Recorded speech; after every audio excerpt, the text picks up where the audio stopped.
Being from Dallas, Texas, I fly Southwest often, okay? If you've seen me on Southwest, hello. I try to get into the A group. I try to board early because, as many of you know, Southwest Airlines has an open seating policy, or at least they have until now. And this open seating policy means that you pay to board in a certain position, but then once you're on the plane, it's like the Hunger Games. It is survival of the fittest, okay? People are fighting to get up front. Y'all know how Southwest Airlines is, okay? And Southwest Airlines, I'll also say this, y'all are a little bit shady.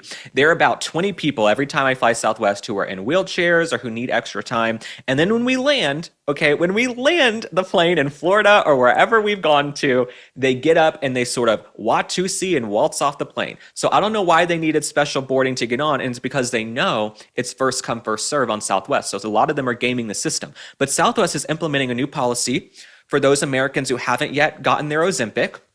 Their new policy says basically, if you are obese or overweight, beginning on January 27th of 2026, so very soon, in a couple of weeks, you might need to purchase 2 seats for yourself because they are doing away with the open seating policy. Southwest has said, we tried it. We're done having fist fights in the aisles. But if you are obese or if you are big, you need to purchase 2 seats, 3 seats for yourselves. You are on your own, that we are not going to accommodate you anymore now that we're changing our policies. Now, Charlamagne, who is part of the Breakfast Club, he actually discussed this. Let's take a look at what he had to say. A lot of people are already pushing back, saying the airline is putting the burden on passengers instead of fixing the real issue. They say the seats are already too small. Right. And a lot of fat people, they fly Southwest because, you know, the accommodation. So why would they change that? Why don't they just make them fly cargo?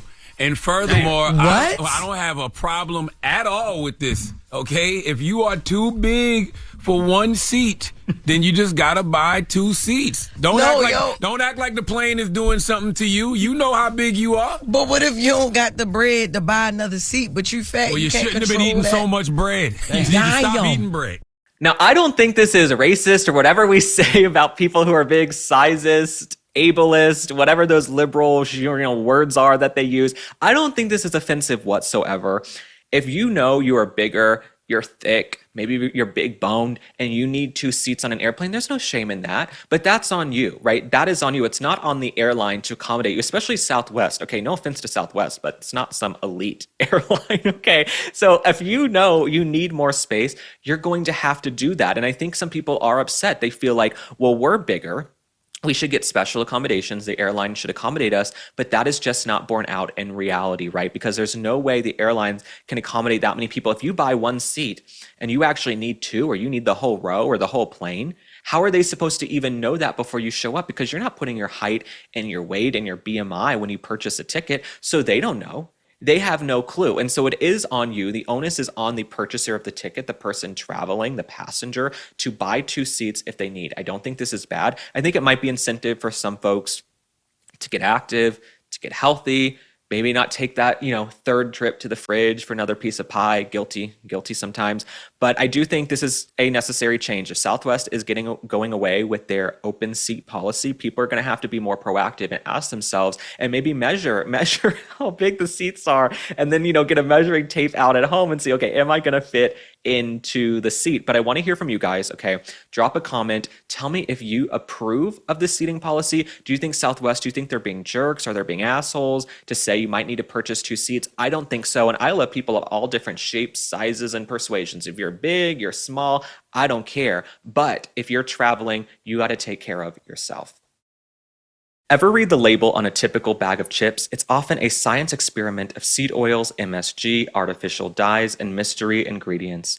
Masa is part of the growing movement to bring back real food. Masa's chips contain just 3 ingredients: organic corn, sea salt, and 100% grass-fed beef tallow. Not only do these chips avoid the bad stuff, they also taste incredible too. Snacking on Masa chips is nothing like eating regular chips. With Masa, you feel satisfied, light, and energetic with no crash, bloat, or gross, sluggish feeling afterwards. You won't find yourself binging and feeling hungry. Personally, my favorite flavor of Masa is the original.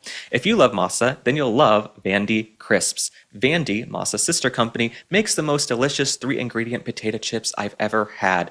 My favorite flavor is Smokehouse Barbecue. Ready to give Masa or Vandy a try? Use code LINK for 25% off your first order at massachips.com or vandycrisps.com, or simply click the link in the video description or scan the QR code to claim the delicious offer. And if you don't feel like ordering online, Masa and Vandy are now available nationwide at your local Sprouts supermarket, so stop by and pick up a couple of bags before they are gone.